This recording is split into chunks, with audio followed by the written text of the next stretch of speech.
Guys, B motherfucking C. 39 degrees and raining here in New York City. Middle of April. 39 degrees and raining. Cannot make this shit up.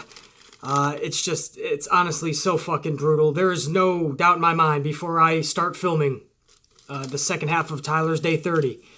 I will start filming that movie after April 27th's Greatest Royal Rumble Ever, because I really want to concentrate a lot of time on this channel for that big event. Then when that event is over, you guys know I'm taking a little bit of time off on the channel. I do have to film this movie. This is my baby. This movie is something that I just cannot wait to finally complete, at least the filming process. Then we start the editing and the distribution planning and all that good stuff. That'll be a whole bunch of stress on its own. But I do want to get this movie going, and before I do that, there's no way I can't go somewhere nice and warm and clear my fucking head. I have to. I'm going to like Florida, California, some shit. But after the Greatest Royal Rumble Ever, holla at your motherfucking boy. I'm jumping on an airplane and I'm going somewhere really fucking warm. Because this is bullshit. Middle of April, 39 degrees and raining in New York City. Are you guys fathoming what I'm saying? Anyway, I don't want to spend the first 5 minutes on the fucking weather in New York in the middle of April, but it is honestly, it's gotten to the point where I am highly fucking disturbed by this shit. I don't know if it's global warming or not. I'm not one of those people that necessarily believes in it or is against it, but some shit is happening. I am noticing that October and November it's getting warmer, and March and April are pretty much non-existent when it comes to warmth. I'll shut the fuck up about it. This is Amplified Q&A. Thank you guys for joining me, my favorite video of the week, where I get to interact with you guys and answer a lot of your guys' questions that you have for me about the pro wrestling business and everything in it. And it's a video where I can just shoot the shit with you guys about random shit like the weather or my movie, Tyler's Day 30.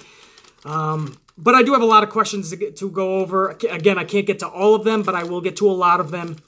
And I also want to spend some of the time in this video going over something that has been addressed to me about superstar Billy Graham and totally going at Ronda Rousey for no apparent reason, just to tear her down. And it's just mind-boggling to me that a supposed legend feels the need to tear down young talent. You can have your opinion. You can have your own thoughts on things.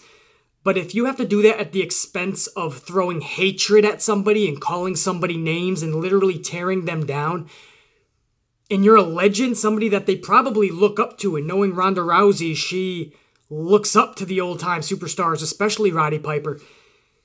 And here you are a legend. You're supposed to be helping them and saying good words about them. And instead, you're just this bitter old son of a bitch. It's mind-boggling to me. But we're going to go in-depth with that later.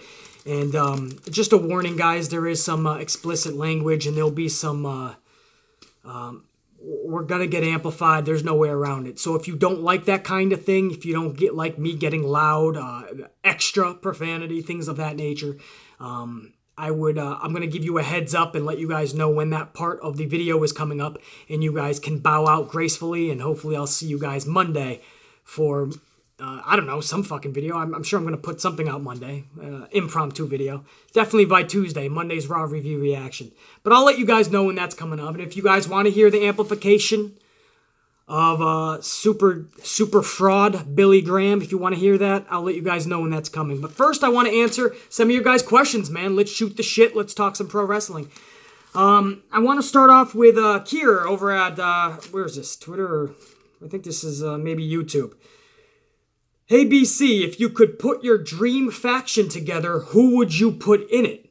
Well, even though I would cross-brand this, right now, my ultimate faction would be the Samoan Connection, man. I would want to see Samoa Joe with Roman Reigns and the Authors of Pain. How badass would that heel faction be? That's right.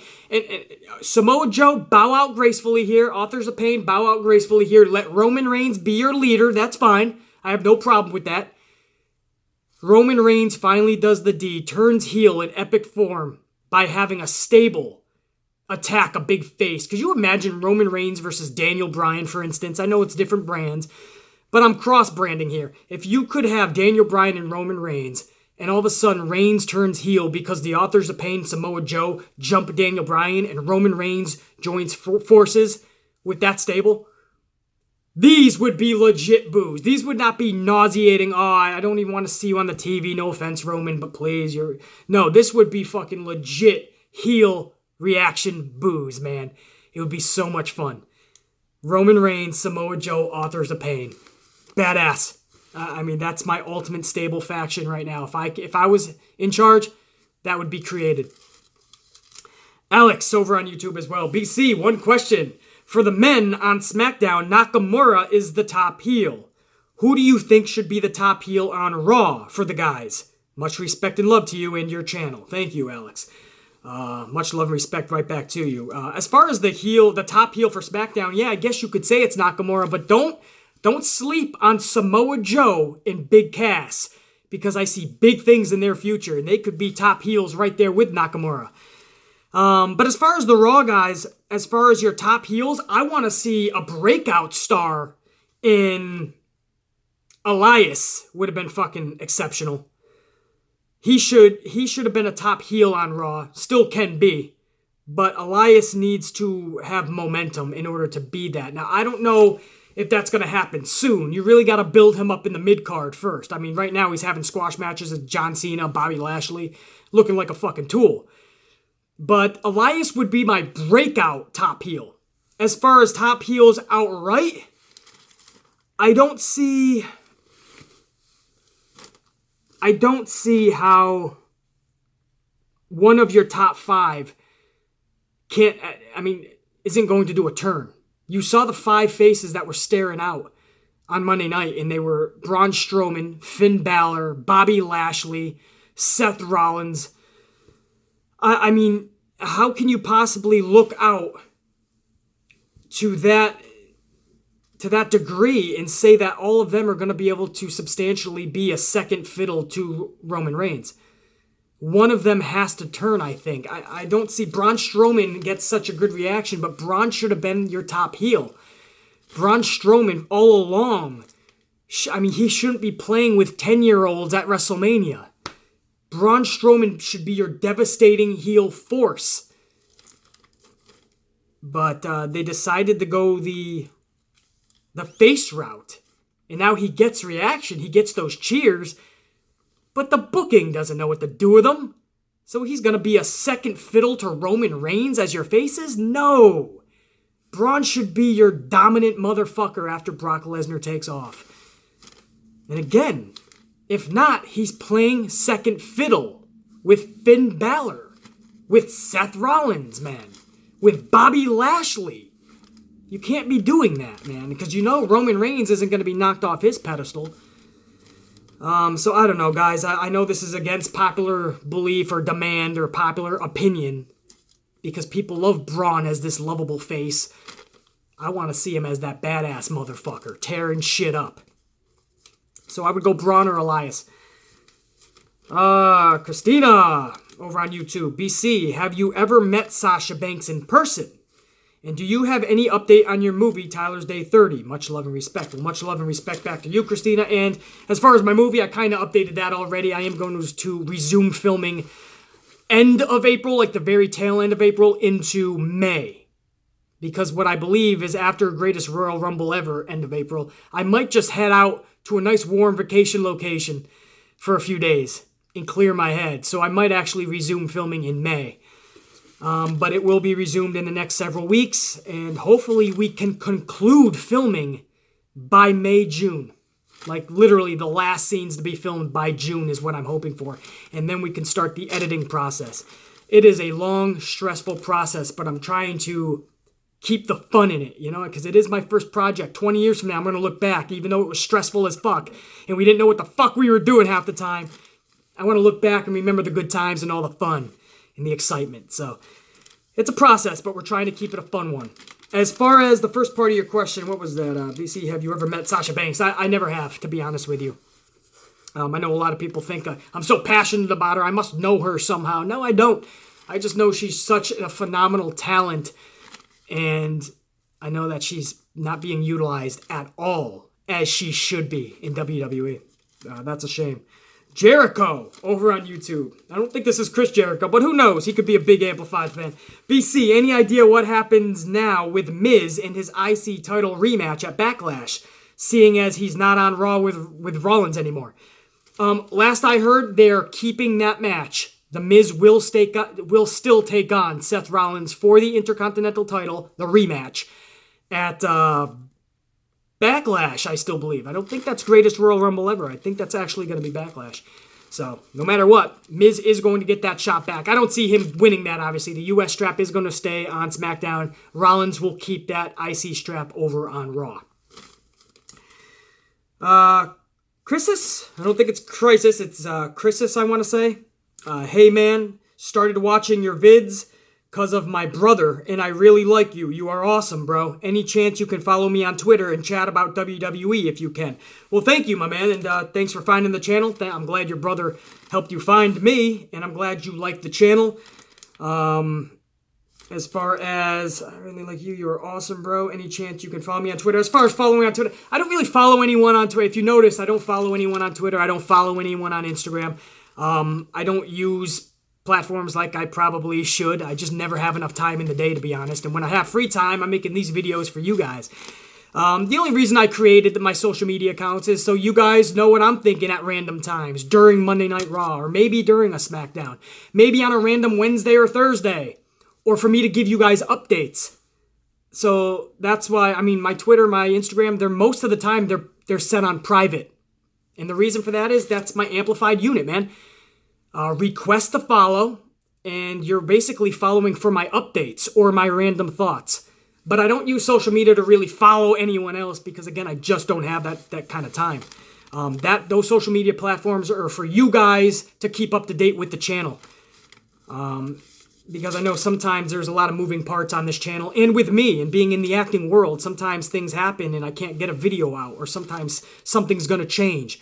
Or maybe something happened in the pro wrestling business. I can't make a video, but I can sure as hell send out a tweet or put up an Instagram photo of something a little more personal in life. Those are things I like to do for you guys. So that's how I use my social media. But I really don't use it to follow anybody. But thank you for finding the channel, man. And I think you guys are just as fucking awesome as me. Trust me. There ain't no BC Amplified if there ain't fucking people shooting the shit about WWE with me and about pro wrestling. So I thank you guys for definitely tuning into these videos, because you say you want to chat WWE and stuff. This is why I put videos like this out, so we can shoot the shit. A little bit more than we can on like the Raw review videos or the SmackDown review reaction videos.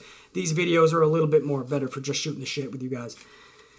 Juan, BC, just a curious question. What happens if WrestleMania is in an open stadium and the day of WrestleMania it rains? Will it be canceled?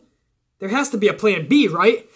At first I thought this was just a silly question because I'm thinking the rain, that'll just be fun. Like everybody will be like MetLife Stadium. They're going to be at MetLife Stadium, WrestleMania 35. We're all going to be outside. It could rain on us. It's going to be fun. As far as the wrestlers, they're going to have the what do you call it? The awning or whatever the fuck that big structure is over their heads. They're not going to get rained on unless it's a lot of wind and maybe it'll come like sideways. But they're going to be just fine. It's going to be the fans. And we'll just have fun. WrestleMania in the rain. Unless it's too cold, then we're all just like fucking probably miserable. Like we are right now. It could happen too. Because like I said, New York City, 39 degrees and raining right now. Well, WrestleMania was over a week ago. So those temperatures could be 20 degrees next year. Who the fuck knows? But again, I thought it was silly at first. But then I thought, what if it's like thunderstorms? Now we have a problem. Like, if it's lightning, guys, even NFL, they have to, suspend the remainder of the game till later on, postpone it a little bit, and let the lightning go through, and they tell everybody to pretty much go for cover. If if it's lightning, WrestleMania would have to come to a halt until the storms pass. I wonder if you're in a 6-7 hour fucking storm phase. So that's actually a really good question, Juan. I don't fucking know. I was always just thinking if it rains, it'll just be fun. No, it could absolutely fucking storm, and then everybody's in fucking trouble. That's the way I see it. Next up, Oase. BC, thank you for these videos. You're amazing. For Q&A, first of all, you guys are fucking amazing. Again, for tuning in, man. That's the only reason we're doing this. because we all come together. The Amplified unit is amazing. But thank you. For Q&A, do you think Sasha makes the most sense to win the Money in the Bank briefcase? No, I really don't. I'll tell you exactly why. She doesn't need the briefcase to be relevant. That briefcase is to try to enhance somebody, to make them relevant. That's all that briefcase has really become. And that's what we saw with Carmella. And she holds it, and they hope that one day they can make her relevant enough that people care when she cashes in. That's the hope. Sasha Banks is too fucking good. Sasha Banks has already earned herself championship matches. Sasha Banks right now should be a champion. To hold around a briefcase for 200 and something days to show everybody that she can at any time get a chance at it. No, she doesn't need that, man. So is she deserving to win a Money in the Bank briefcase match? Absolutely, but she doesn't need it. She absolutely doesn't need to win a Royal Rumble. She doesn't need to hold around a briefcase. She's Sasha fucking Banks. Any given day of the week, twice on Sunday, she should get an opportunity at that strap and should be holding it. That's just my thoughts on it. Highlights forever. Did he leave out R-Truth's incredibly funny promo with the New Day and Ty Dillinger? Highlights Forever is talking about my video that I made about the Raw review reaction, or about Monday Night Raw. Nope. Clearly stated comments about that backstage segment. So, I'm sorry, that was on SmackDown, not Raw. So my SmackDown review reaction video, because R-Truth is now on SmackDown. So just like R-Truth, I'm thinking it's Monday night again, right? So that was the video I did on SmackDown's review reaction. R-Truth did a backstage promo with Ty Dillinger in the New Day. I clearly commented on it. There wasn't that much to talk about. It's a backstage little funny segment that lasted 2 minutes. But yeah, I talked about it. My question for you, Highlights Forever, is did you watch the whole video? You can't just skip around and think that only certain things are important and then at the end comment, wait, you didn't talk about this. Only, what, because I didn't spend 5 minutes on it? It was a funny little segment. I mentioned it. I said it was funny. I spent at least 30 seconds on it. I don't think I needed to spend any more time, but that's why I tell you guys, I ask you guys, please watch the whole video. There's nuggets of information in every second of my videos. And that way you won't have to ask a question, did he leave something out? Because then it leaves me wondering, did you even watch the whole video before commenting? Come on, Highlights Forever! Samuel, BC, what are your thoughts on the passing of Bruno Sammartino? Sammartino, man. Obviously a legend. I think super fraud Billy Graham can learn a lot from Bruno Sammartino. There was times where Bruno Sammartino might sound like he was a little bitter at the business, but his reasoning is a lot different than what you see in Bret Hart or Billy Graham. Bruno Sammartino, you talk about an inspiration to so many, man, but you talk about somebody who has also gave back to the business. Somebody who did try to bring up and help out the young kids underneath him. That's why superstar Bruno Sammartino, how do you like that, Billy Graham? Super fraud. Superstar Bruno Sammartino is a legit superstar because he knew when to step aside and help the young kids coming up. Give a kind word to the young kids coming up. I almost said Young Bucks, but not the actual Young Bucks. Bruno Sammartino is going to leave that type of legacy. Not just what he did in that ring and holding the championship for years. Imagine that for the people that get bored with title reigns that last 2 or 3 months. How about holding the belt for years? Bruno Sammartino was a trailblazer in this industry, but it's the legacy that he's going to leave behind. Not walking off as a bitter old man like super fraud Billy Graham. That's why I am now proclaiming Bruno Sammartino as the superstar Bruno Sammartino. That's sad that has happened, but at least he took his place, his rightful place inside of the Hall of Fame, and at least he's at least he's going to be remembered in a good way, in a bright way, unlike some people. Again, I'll get to that in a few minutes. Amanda, do you think it's weird having Big Cass and Carmella on the same brand? I do. I didn't even think about it until this past Tuesday when Cass did his backstage promo with Daniel Bryan, and then he immediately cut to Carmella in her Mellabration. And I'm like, oh fuck, wait a second. Like, they're together again, but not together, and it's gotta be awkward, because Cass has not been on the road with them either, so they broke up. Carmella continued to travel, and Cass was just trying to rehab. Now Cass is back, and now they're going to travel again together. I don't know. Maybe you have some, like, occasional sex once in a while, you know what I mean? Old time's sake, hey, you know. I don't know. I don't know. It's got to be awkward as fuck either way. Key Wayne, BC, can you do a greatest Royal Rumble ever version of the good, the bad, and the ugly? Guess what? Wayne, it's happening. You ask, you shall receive. The good, the bad, and the ugly next Friday for the greatest Rumble ever. It's going down, man. I'm talking just a couple hours after. I'm going to have that video up, hopefully. Right after the greatest Royal Rumble ever ends, I'm going to film the good, the bad, and the ugly. And hopefully I'll get it out to you guys by that evening. So you're damn right we're going to do that. That's actually going to be my last video for a while. So that's going to be a special video for me to send out to you guys. So hopefully I'm on my A game for that. Tony, BC, you see the Miz being behind... Oh, do you see the Miz being behind who got Big Cass to SmackDown? And having Cass feud with Daniel Bryan before Bryan feuds with the Miz? So Tony's asking, do you think the Miz, storyline-wise, could be behind Big Cass showing up and attacking Bryan? I think it would be fucking brilliant. I talked in a couple of videos ago about Shawn Michaels and Big Daddy Cool Diesel and that type of unit in WWE again. And how that's kind of like Dolph Ziggler and McIntyre. Yes, there's this huge size difference. One is a loud, trash-talking, loudmouth, but can go in the ring type individual like Dolph, but then you have the fucking brute in McIntyre.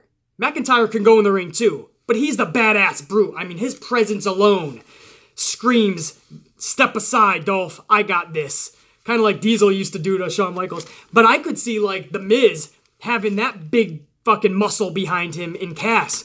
So Cass tries to do Miz's light work first, but Daniel Bryan will ultimately get the best of Cass, but it ain't over. That's when The Miz comes in and we finally get the Miz and Daniel Bryan feud that started over a year ago on Talking Smack.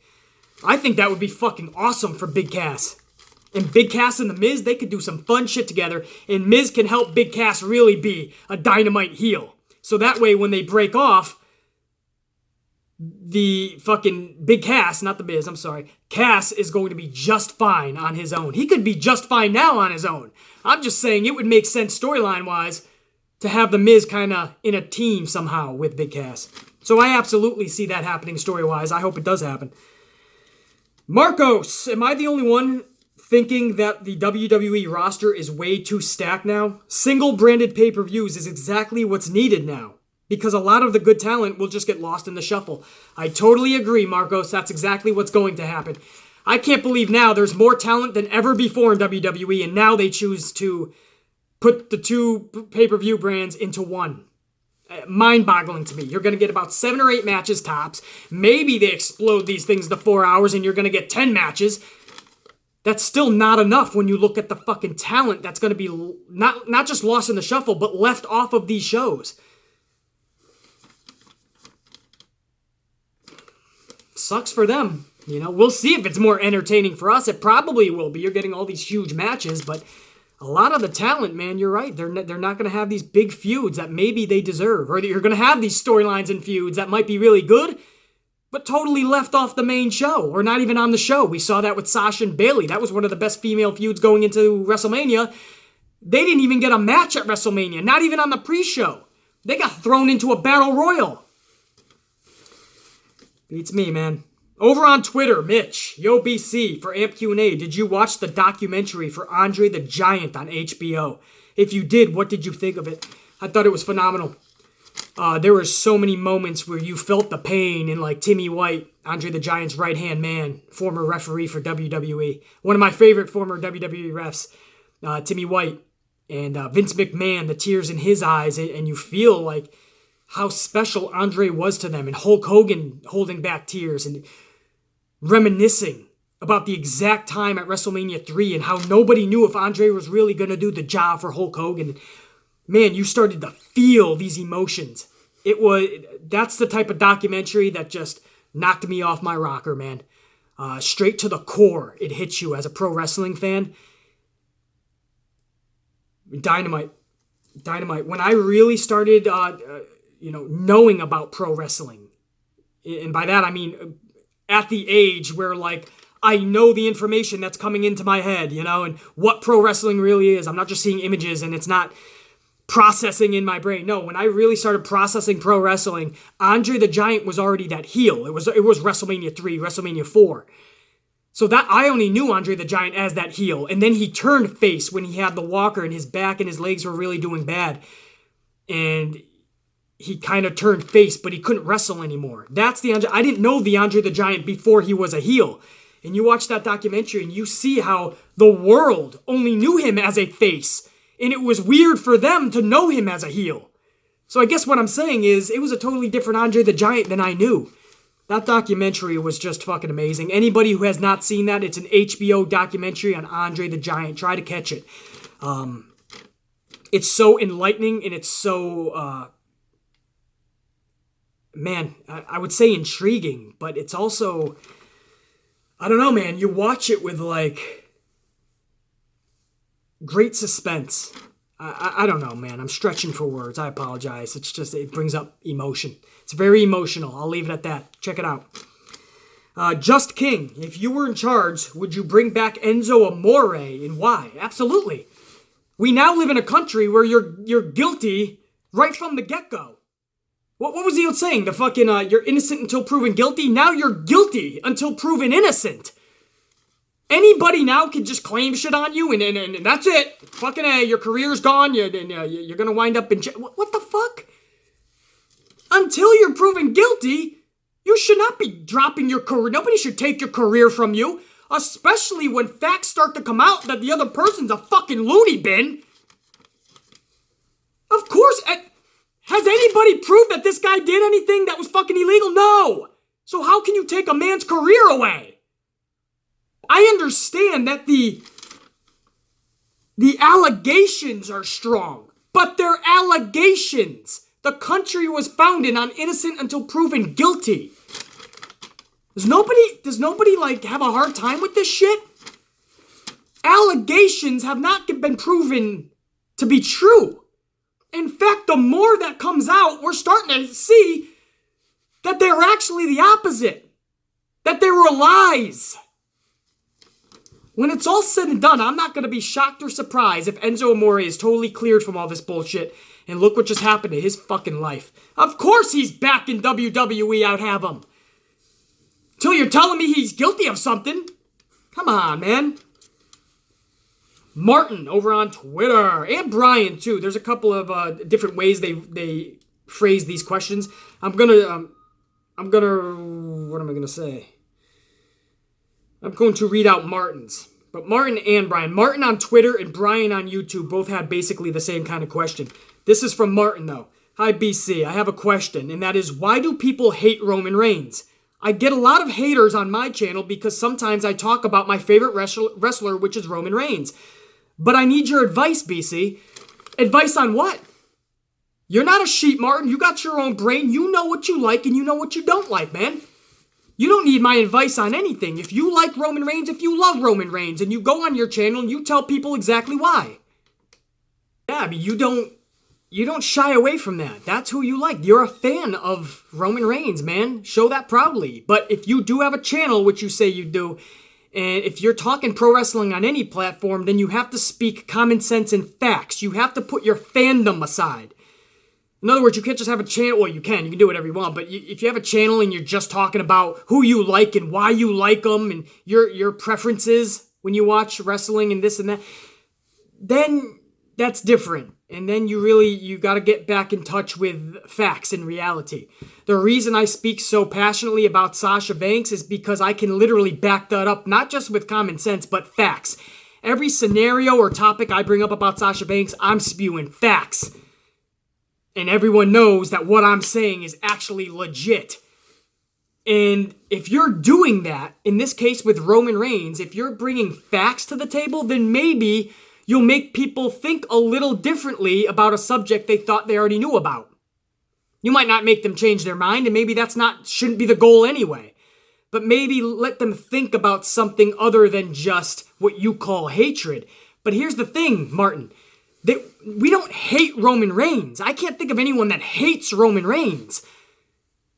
In fact, the person's a cool dude. I think what people hate is Vince McMahon not listening to the fans. You like him, Martin. There's a lot of fans that like him. A lot of kids do. A lot of females. And there's some males, 18 to 34-year-old demographic, that like him too. That's awesome. But the fact, here comes a fact, Martin, and this is what pisses people off, is that 80% of the fans, yes, I am saying it now, man. I used to say 50-50. No, man. It is that bad. 80% are trying to tell Vince we don't want to see him as your leader of your flagship program. When you want to believe it or not, Raw is the flagship program. It doesn't matter if Raw sucks every week and SmackDown becomes epic every week. Raw is 3 hours long, and Raw is on Monday nights, one of the biggest television nights of the week for TV. Monday Night Raw has such an advantage, and again, 3 hours of ratings is always going to trump 2 anyway. So USA, Vince McMahon, WWE is always going to look at Raw as the flagship. They just are. That's why you see the wrestlers like Daniel Bryan and AJ Styles fluttered over on SmackDown. Vince McMahon's like, yeah, we'll put them over there.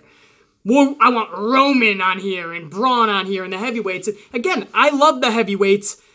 They don't necessarily have to be doing flips and dives and all of that. You guys know how much I love AJ Styles and Daniel Bryan, but I do love that heavyweight feel as well.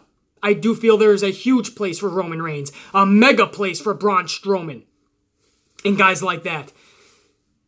You know, the whole deal here is, you say, why do people hate Roman Reigns? It's not hate. It's we're trying to tell Vince we just want to see him heel, be a top heel, give it a good year as a top heel. We want to see the other side of him. Before we fully commit to Roman Reigns, we can't feel like it's force-fed. Vince always used to listen to us, and we never steered him wrong. The business boomed after he listened to us because the majority of the fans know what we're talking about. It's not that there's not enough for you guys. Martin, Brian, you guys like Roman Reigns. A lot of fans will like Roman Reigns. That's awesome. But you listen to WrestleMania's crowd. You listen to Monday Night Raw's crowd. You listen to all these crowds. A lot of people are through with this bullshit. They want to see more of Roman Reigns in a different way. Instead, a lot of Roman Reigns fans, they hate the term force-fed. Or they hate hearing that Roman Reigns is being shoved down our throats. Roman Reigns fans hate those terms. But that's exactly what's happening. You love Roman Reigns. That's awesome. But a lot of wrestling fans, and I would even say the majority, we are sick and tired of Vince making him the top guy in the top position of the top flagship program when nobody is interested in that positional character that he is in. Change it up. Give us something more. Turn him. We think there's more there. It's just not being shown. It's not hatred for Roman Reigns, Martin, Brian. Any Roman Reigns fan out there who thinks that anybody hates Roman Reigns, it's not. We hate the fact that Vince McMahon all of a sudden just stopped listening to the people that know the most about where the company should be going. The fans are never wrong. We were right every time. For 4 years, we've been trying to tell Vince something about Roman. He won't listen. And now we get another year of this odd booze more than cheers shit. But it's a reaction. It doesn't matter if it's booze or cheers as long as it's a reaction, right, Vince? No, that's bullshit.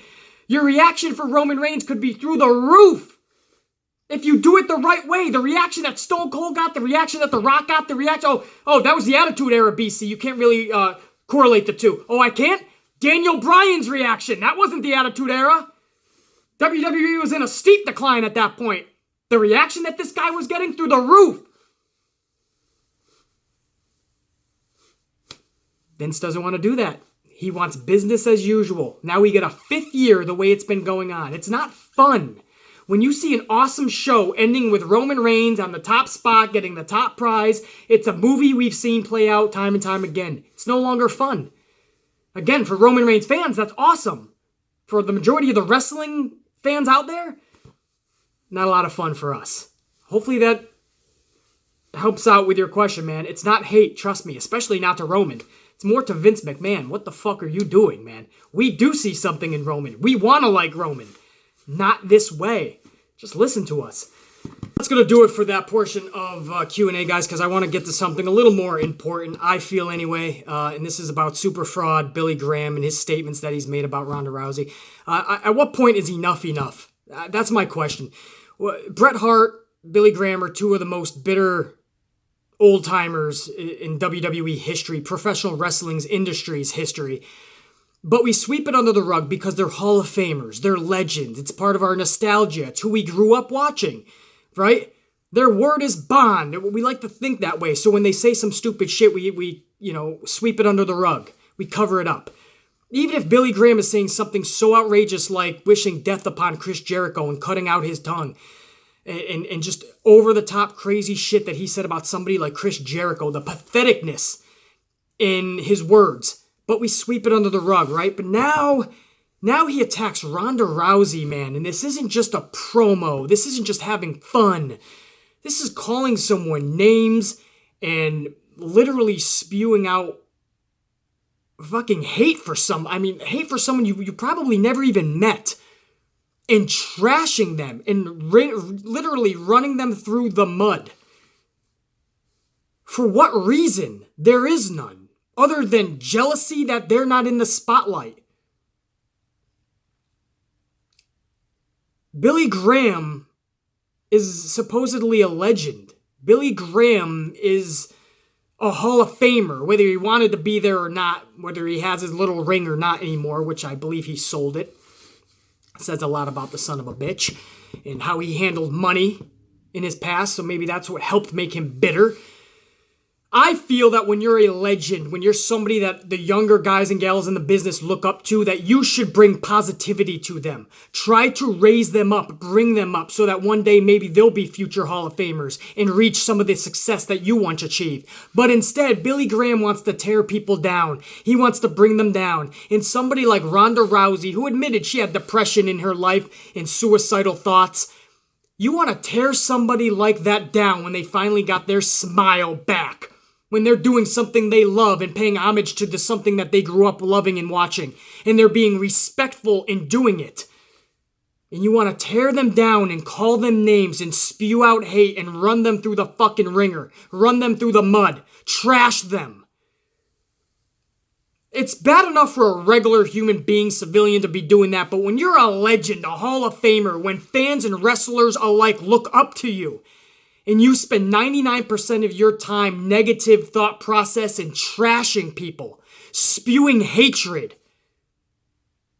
You're no more than you're more than just a clown. You're more than just a joke. You're an absolute piece of shit. Garbage is all you are. Let me start from the top, and don't make no mistake about it, guys. We're about to get amplified. If you don't like me getting amplified, you might want to end this video right now. I'll see you guys maybe tomorrow or Monday for an impromptu video. Definitely Tuesday for Raw's review reaction. Thank you, and we'll check you. For those of you that are staying with me on this amplification, get your seatbelts on. It's going to be a wild ride. I want to start from the beginning, as I said.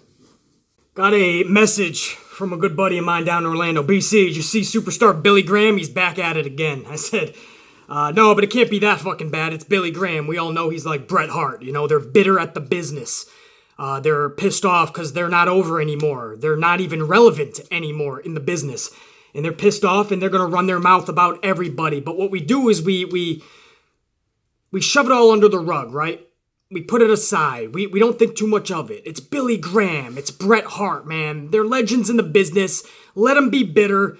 They paved their way, paid their dues. They're just old and bitter. That's it. Let them fucking be pissed off at the world. But I've had enough. Because what my buddy was telling me is I gotta check out his latest rant about Ronda Rousey. Because it's actually just full of hate.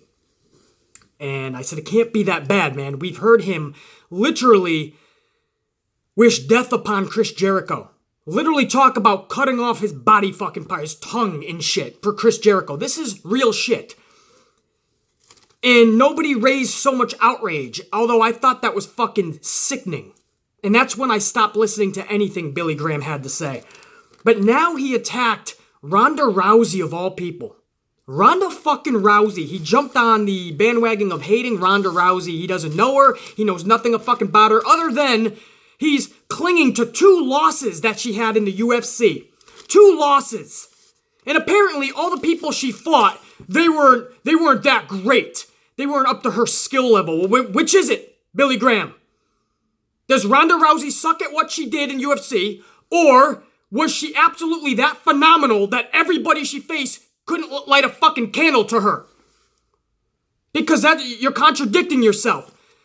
Everyone she faced wasn't at the skill level of Ronda Rousey. Well, that right there goes to show you how fucking dominant she was then. If nobody could fucking face this fucking dominant female. But let me fucking, cause before I go word for word and absolutely destroy Billy Graham, before I do that, let me go over facts for Billy Graham. Billy Graham, listen to me. I said listen to me, Billy.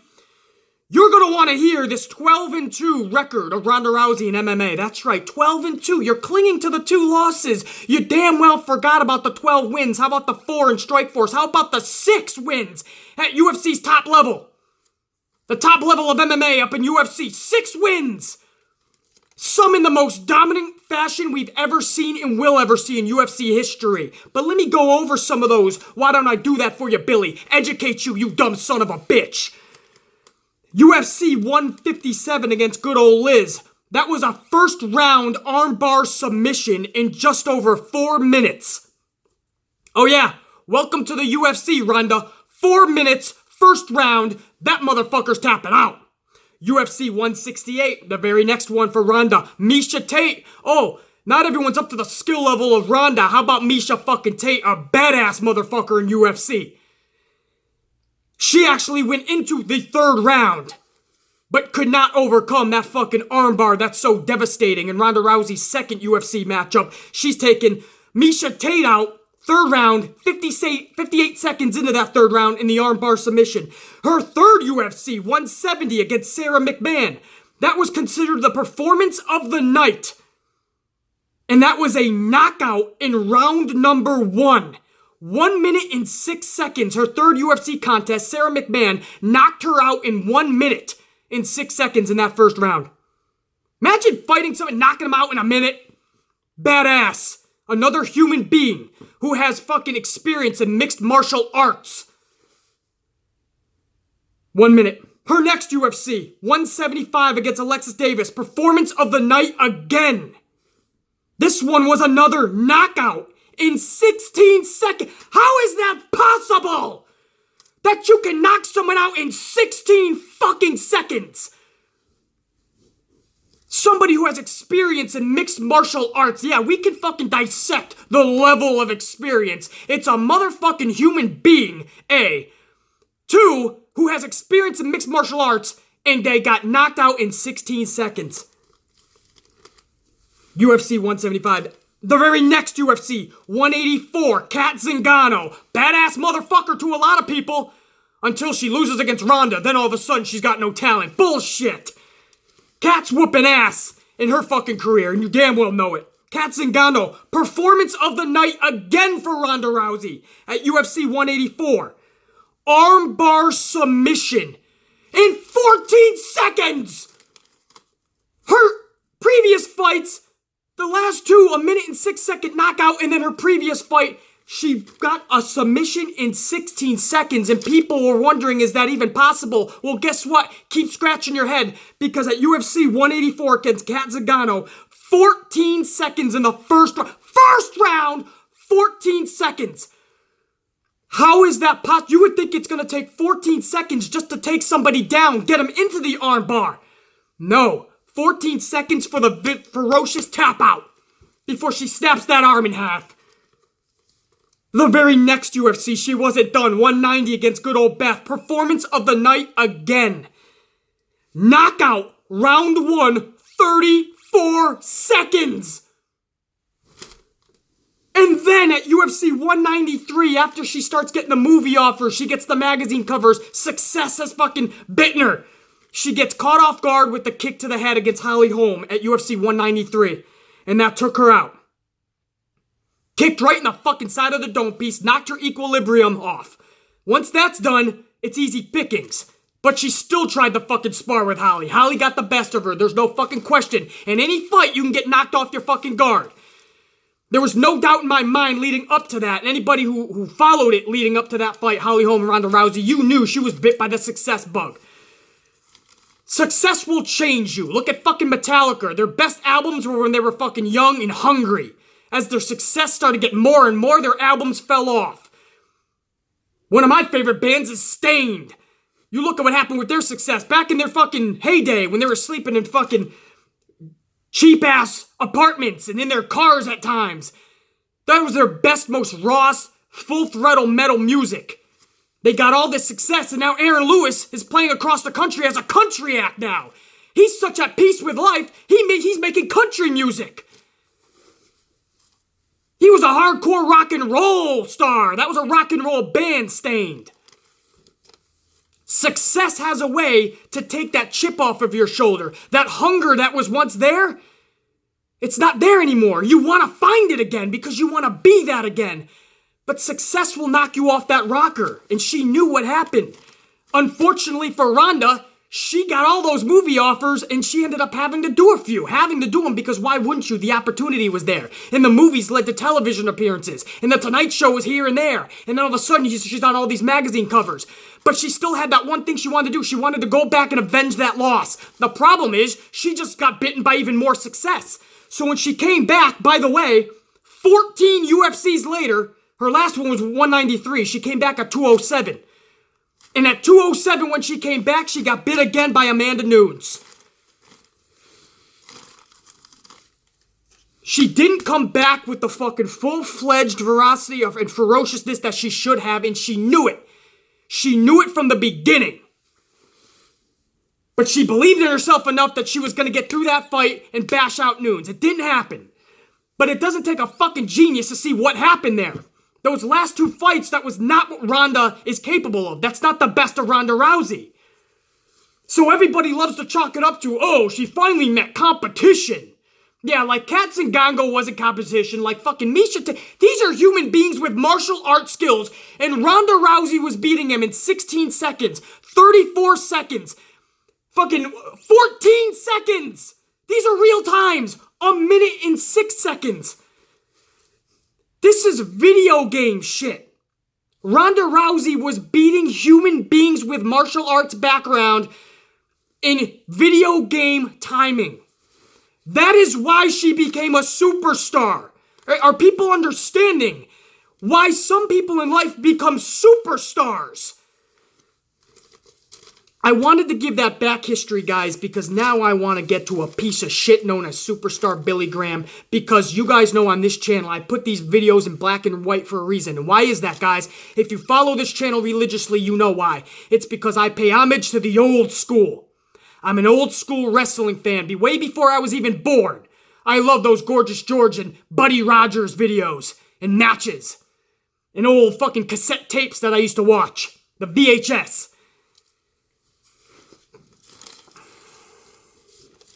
And I used to love the Superstar Billy Grahams and the Bruno Sammartinos, or so I thought. But then Billy Graham got really over the top bitter like Bret the Hitman Hart. And you know Bret the Hitman Hart is talking shit about anybody and everybody in the wrestling business. It's much easier to count the people that Bret Hart didn't talk shit about than to actually call out the people that he did talk shit about. It's easier because you can probably count on one hand the people that he did not talk shit about. And Billy Graham is no fucking different. Again, fucking wishing death upon Chris Jericho. How do you call yourself a Christian and you do shit like that? And you can call them promos all you want. They're not promos. That's visceral hate. Now let's get to what he just said about Ronda Rousey. This is word for word. I find it a total insult and absolutely reveals that she does not have an original thought in her head. Talking about coming out and paying homage to Roddy Piper. That's what he's talking about.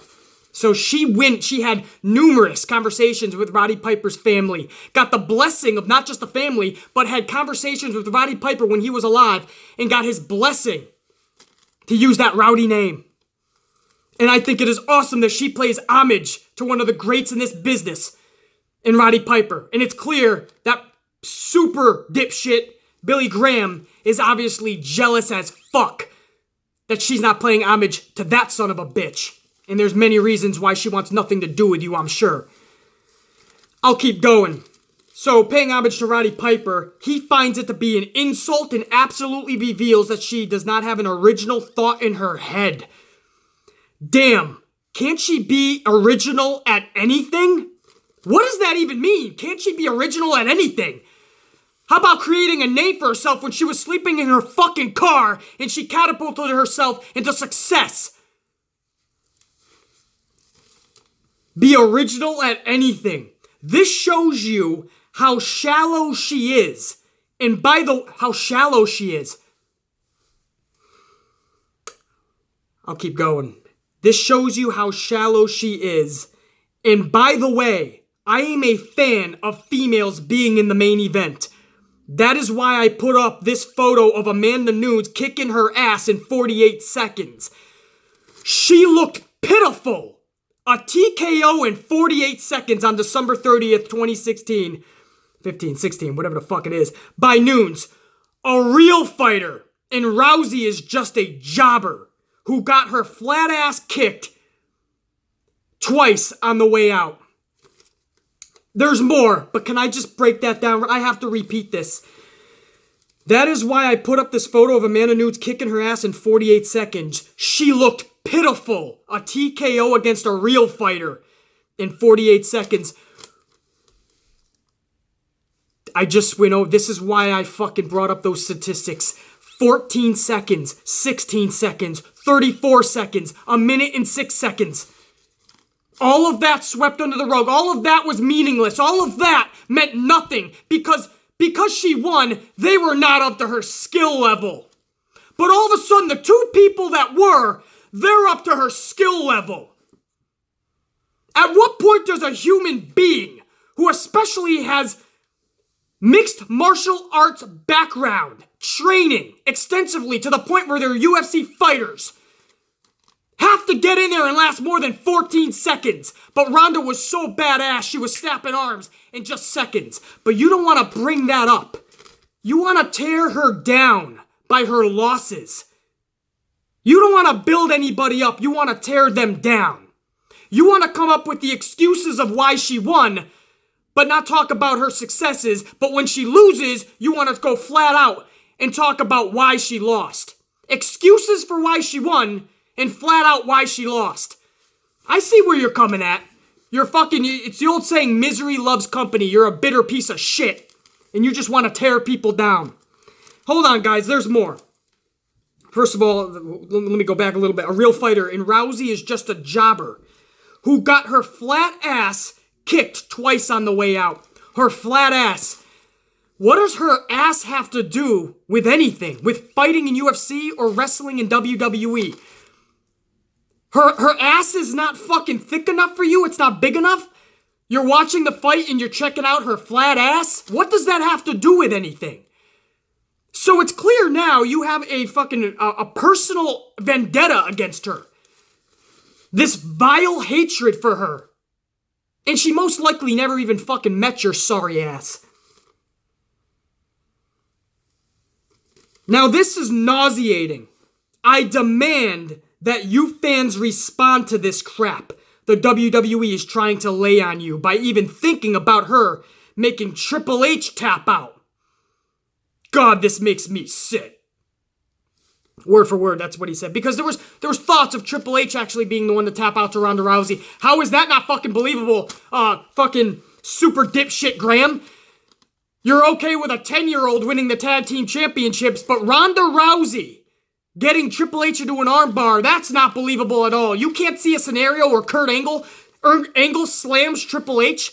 H is down and out into fucking Ronda Rousey's armbar.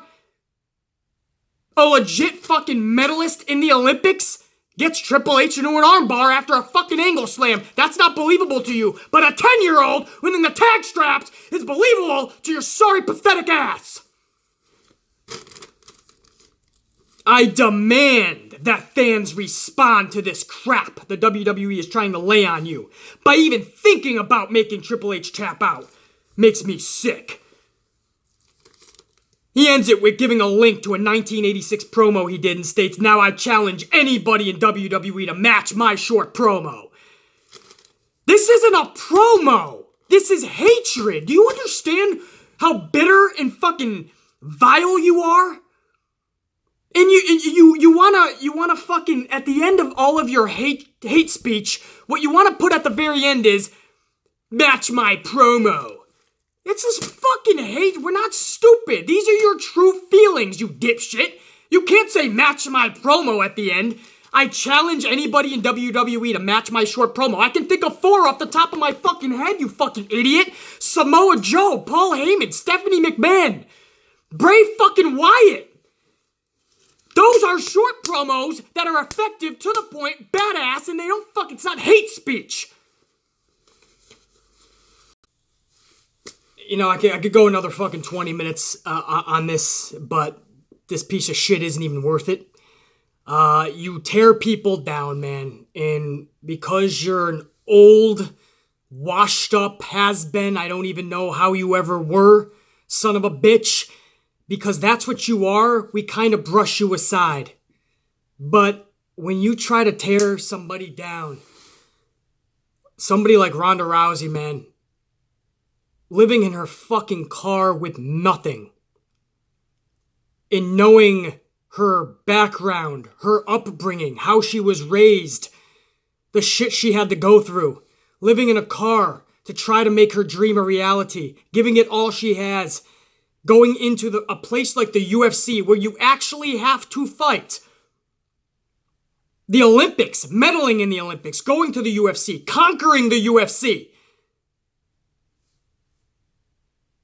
Going to the WWE after having battles of depression and suicidal thoughts about how her last couple of fights did end.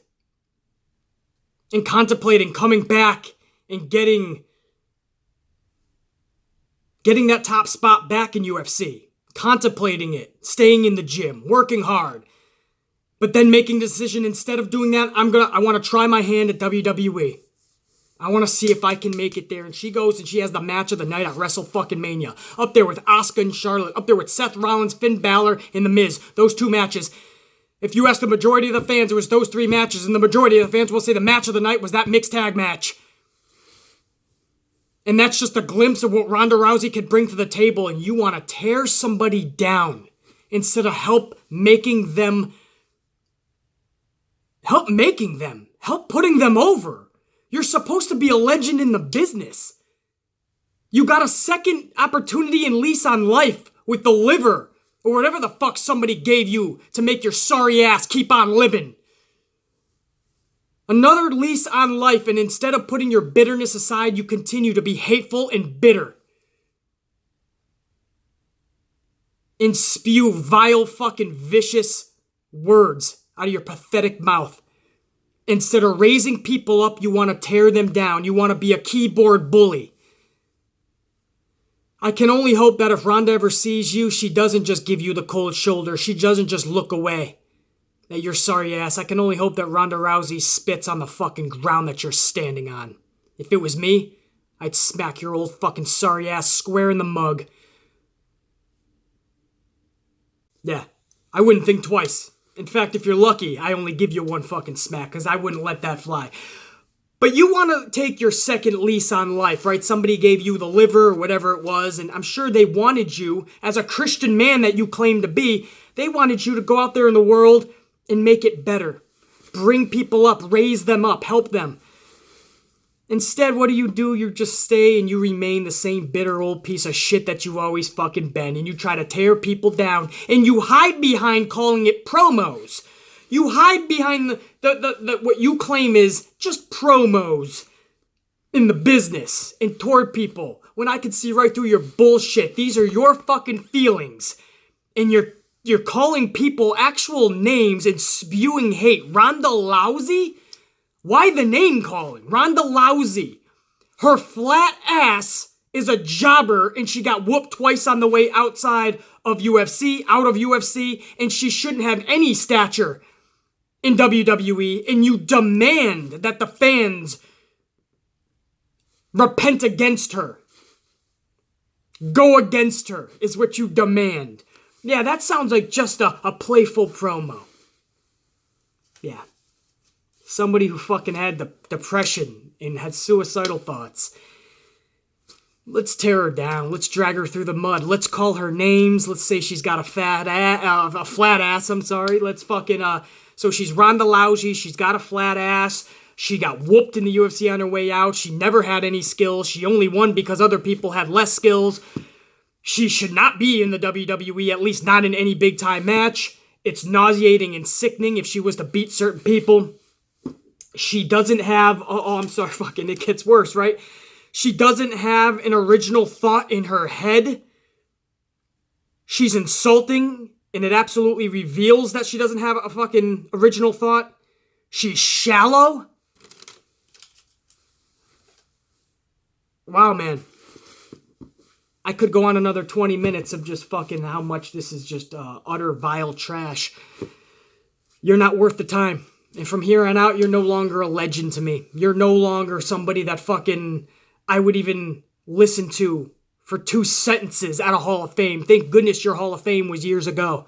And thank goodness you asked to be taken out. Thank goodness you sold your Hall of Fame ring because you didn't know how to fucking keep track of your fucking money. So when life actually happened and you needed it, you had shit to fall back on because you're a loser in life. Winners focus on winning. Losers focus on winners. Think of that. You're a jealous piece of shit. That's why you're focusing on somebody who stole the show at WrestleMania when you could only wish it was back in your heyday and it was you in that spotlight. You know damn well she could take you out in 12 seconds. No, not the old bitter piece of shit that you are. I'm talking about in your prime. Ronda Rousey would take your steroid-infused bullshit ass and take you out in 12 seconds, claiming a new record. Without your little fucking steroids, you're a little pissant. Your words have zero meaning. They haven't for years, but trust me on this. Now it's time to start spreading the word. This vile piece of shit in this industry, known as Billy Graham, the super dud, the super fraud Billy Graham, that son of a bitch is from here on out irrelevant, meaningless. You are not a legend. You're a piece of fucking garbage. Straighten the fuck up. Stop tearing people down. Start bringing them up. Or I swear to you, other people, they're gonna start tearing your ass down. And when that hits the fan, are you gonna cry like a little bitch? Or are you gonna man up and shoot your little promos back at us? Beat my fucking short promo, bitch.